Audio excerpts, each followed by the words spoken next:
Make sure to hit that subscribe button, turn your notifications on, click that check mark, and hit save.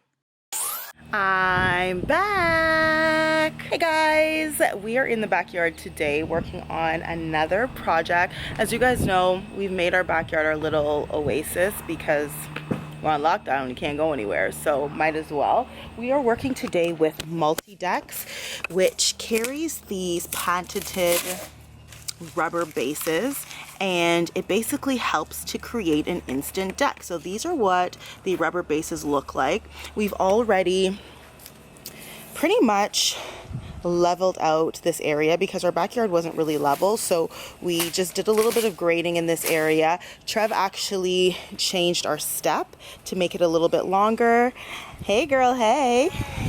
So we are just going to, we're going to put this all together. So I'm really excited. We bought some composite boards. They're in the front. We're gonna go pick them up and we're just gonna share with you guys some of the process as well as show you what it looks like in the end. So stay tuned.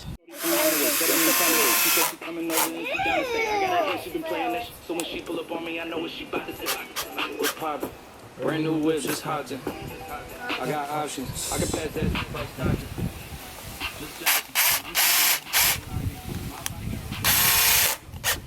Hey guys, just wanted to show you some of the progress so far.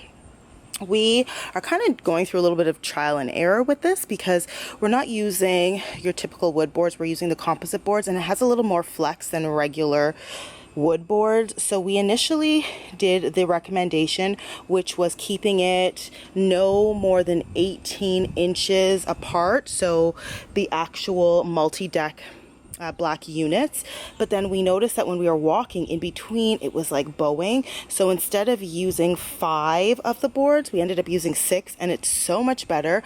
I think our only problem mainly right now is our grading issue, just because we kind of graded it. We used a level and we did everything as best as we could, but we're still having a little bit of grading issues. Other than that though, everything is going pretty smoothly. So we are on to the next 3 boards, and then we're going to put out 6 of the multi-decks and just continue. So I'm excited to show you guys the final reveal. This is going to be awesome because it's going to give us more space. We might buy another patio set to put over here, but stay tuned guys, we're almost done.